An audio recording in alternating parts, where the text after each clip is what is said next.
Hello everyone and welcome to another casual review. Today I'm talking about Kingdom Hearts Birth by Sleep Final Mix. I believe that this one takes place 10 years before Kingdom Hearts 1. Our story revolves around three new protagonists named Aqua, Ventus, and Terra. These are three Keyblade wielders who are looking to become Keyblade Masters. However, the only one that successfully does this is Aqua at the beginning of the game. Ventus is too young to take the Keyblade Master examination, and Terra is succumbing to the darkness more than his master would like, whose name is Master Ericus. There's another Keyblade Master, a name that you may recognize as Master Xehanort, who absolutely does not look like a bad guy at all. Our three characters are called to action when a new enemy shows up called the Unversed, and they are invading all the world and creating havoc, but all three of our characters split off to do their own story. And I think this is what really sets apart Kingdom Hearts Birth by Sleep from its predecessors, is that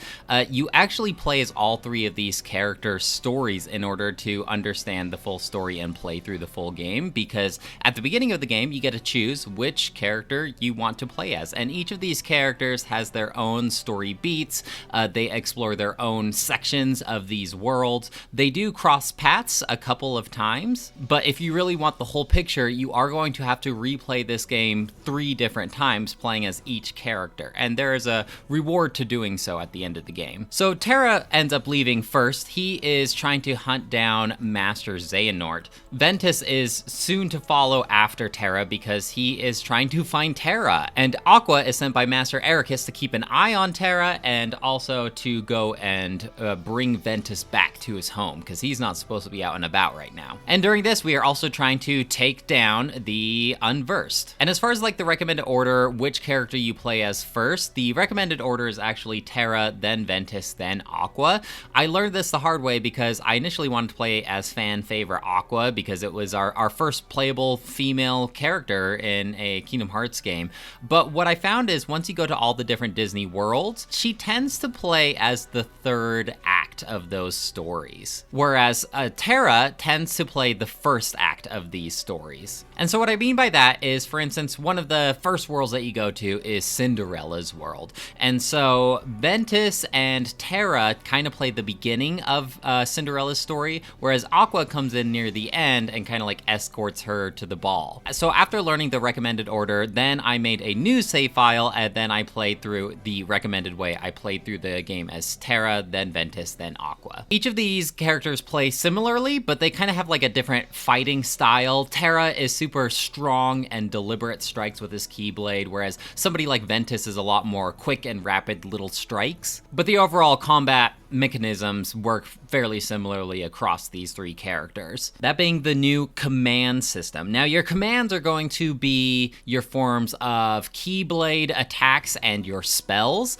Basically, how combat works is you have your basic attack, but you can also cycle between your different commands that you've loaded up to your character and then initiate these abilities. The command system is fairly deep and interesting, I think. For each of these commands can level up in power. Once they reach a certain limit, then you can fuse commands together to create an entirely new command. So it can be as simple as, I have 2 fire commands, I attach them together, and that makes a Fire command. But it can get more complicated from there. So if I have like a sliding dash attack, and then I add a thunder to it, now I have a thunder dash attack. You also acquire items throughout your gameplay which provide like different passive bonus effects to these commands, and once you master a command with one of these passive effects, then it permanently becomes attached to you whether you have the command equipped or not. And so this is like how you get your abilities like Second Chance or Once More. It also provides like different passive bonuses, like increases your health or gives your item potency bonuses. And so while I did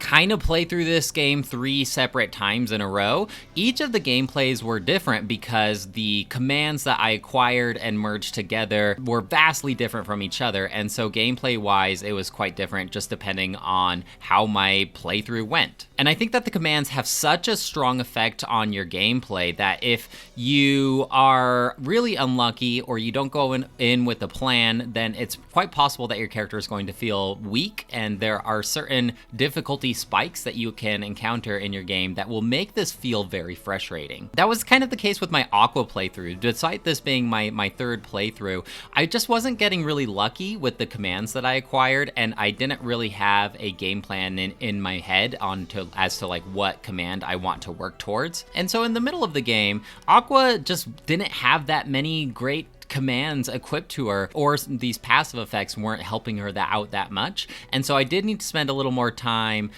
going and grinding with Aqua in order to get some better commands to give to her arsenal. Compare that to Ventus, where I just got super lucky, and there's actually things called rare commands, where if you fuse 2 commands together, then you have a chance of getting like a super strong command. This happened 3 times as my playthrough with Ventus, and so my playthrough with Ventus was extremely easy compared to my playthrough as Aqua. And the gameplay time shows, because like for my Terra and Aqua playthrough, it took maybe like 6 or 7 hours. For my playthrough with Ventus, I got through it in maybe like 5.5 hours. But even if you're feeling rather unlucky with the commands that you're given, you are able to go and grind, and you are able to purchase new commands from the Moogle shop. If you want to really hunt down like a specific command, you can just look up the recipes online and build your character to your style. I did think it was an interesting decision, though, to break up the gameplay of Birth by Sleep into 3 different characters,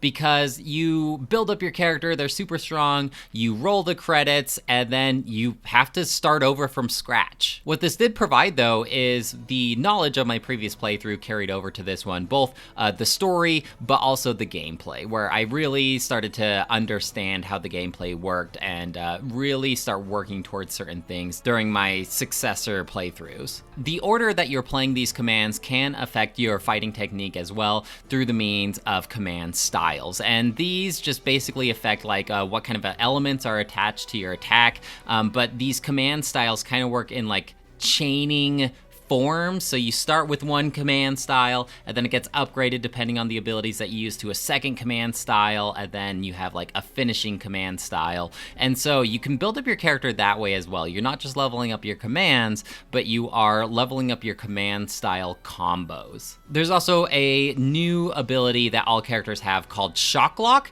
where you basically are able to target a reticle at a bunch of enemies, and depending on which Shock Lock you have equipped to you, you like launch projectiles at them, or you like dash and attack them really quickly in rapid succession. My first playthrough as Terra, I kind of slept on the Shock Lock abilities, but I got a really strong one as Aqua, and that one ended up really saving my butt for some of these late game fights. And a lot of these late game fights really emphasize your ability to block enemy attacks and counter. I feel like in other Kingdom Hearts games, I was able to just roll my way out of danger, but you're not necessarily able to dodge a lot of these enemy attacks, and being able to block an enemy projectile or attack and reflect it back to them was an indispensable tool to my arsenal. Now, if that all sounds confusing, I think it is at first too, until you really get the hang of it. The items, I think, to counter this, there's not a ton of like different items to equip. There's no accessories or like armor to equip. You're basically just choosing your different Keyblade. And I feel like the Keyblades themselves offer a small amount of variety, but they're not much better than the other until you get to like the late game, where you get like the definitive Keyblade or whatever. I do wish that all 3 characters got different Keyblades, but once you beat the Cinderella world, all 3 characters are going to get the same Cinderella Keyblade, and same with like the Snow White world. There's also no summons either. Instead of summons, you have the ability to do something called D-Link, which this allows you to link with a character in the game, which basically gives you access to a couple of different commands that you might not have had equipped to your character. I gotta be honest, I didn't really use the D-Link because I felt like oftentimes my commands were better, but I do know that there are some exclusive abilities and perks that come with a couple of the D-Links. I just kind of felt like I had my routine down for my characters, and I wanted to play with the commands that I had specifically equipped. The D-Link does come in handy though, especially in times of danger, because if you D-Link, then you regain your health all the way. So it did kind of act like as an emergency potion, so to speak. But it did feel kind of lonely playing as just one character. Now you're going to be interacting with a lot of different characters, especially like when you go to the Disney World or things like that, but you often didn't have like a companion fighting alongside you, and so I did miss the Sora, Donald, and Goofy dynamic, because oftentimes like you are alone just fighting this guy by yourself. But let's talk about the Disney worlds, because I think that they introduced some unique Disney worlds that I wouldn't associate with potential candidates for a Kingdom Hearts world. Like I mentioned Cinderella, I wouldn't really think of Cinderella as like a Kingdom Hearts world, or Snow White. I actually really like the Sleeping Beauty world, and I feel like they really nailed the aesthetic of the forest from the actual movie, where like the trees are kind of more blocky and have a lot more corners in it, but I think they nailed down the aesthetic of the movie in that world. Of course, it wouldn't be a Kingdom Hearts game without throwing in a Hercules world, at least in some form. However, there is not like a traditional arena that you can go and compete in cups. Rather, the arena takes place in this new world called the Mirage Arena. This allows you to kind of like customize your character more. I do believe that there's some multiplayer aspects to the Mirage Arena, but it is kind of cool how they let you like customize the armor color of your character. You also acquire like a new currency that you can purchase some unique items from the Mirage Arena. I gotta be honest though, I really didn't play around with the Mirage Arena that much. I think the only reason that I did end up going to the Mirage Arena was trying to get one of the required reports to get the bonus ending. We can talk about that later. Trying to go through all these different worlds though, there are no gummy ships in this game. I guess instead, I believe like your Keyblade turns into a ship. There's no like on-rail shooter though. You basically just fly to the world you want and land at that world. There's some like side minigame content things that you can do though. Like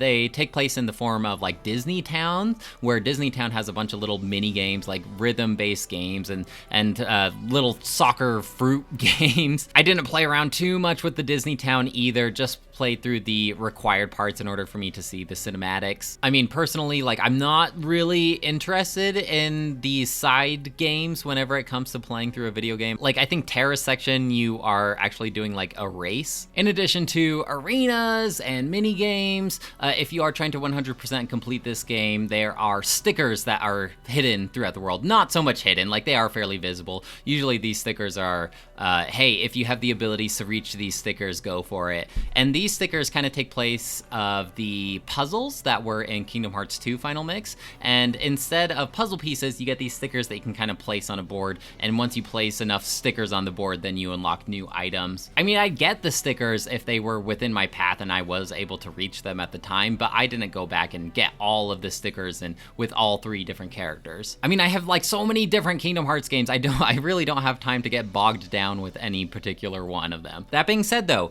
I did play through the game 3 different times as 3 different characters, and it was kind of interesting to see the view from each character. There are some sections in each of the worlds that you're going to be playing through twice, and then there are some unique sections that are only for a certain character, and so you really want to play through the game as all 3 different characters in order to get the full story. If you do play through the game with all 3 different characters and you unlock all of the reports, then you do get a additional ending featuring Aqua. But really, like, this additional ending is like some cinematics and then a final boss fight. But it does really give you some important contexts into the Kingdom Hearts lore. I think this game as a prequel does provide a lot of why is this, and it gives you like the origin story to some of these characters and locations. I don't think it's ever possible to 100% completely answer all why is this in the Kingdom Hearts lore, but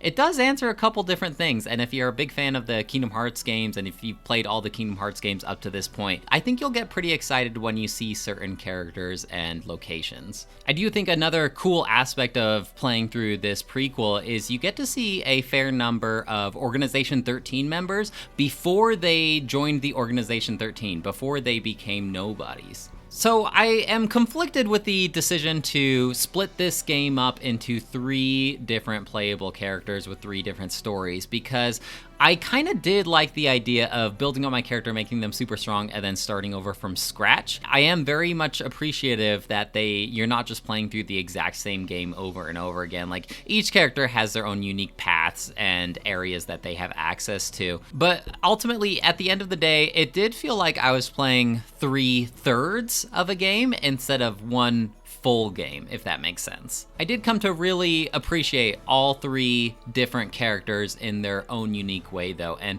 I am excited to see how their stories unfold in future Kingdom Hearts games. Overall, I think I will give this game a 4 out of 5. I think it just missed that mark for a 5 out of 5. Still a really fun game, though, and I'm glad that I played it, because I think that I do think that the combat system is one of its bests in this series. It just kind of started to feel a little repetitive by the end of the game, because I have played it through 2 other characters too. Well guys, that's it for me. Let me know if you have any questions or comments about Kingdom Hearts Birth by Sleep, and I'd love to hear what you have to say.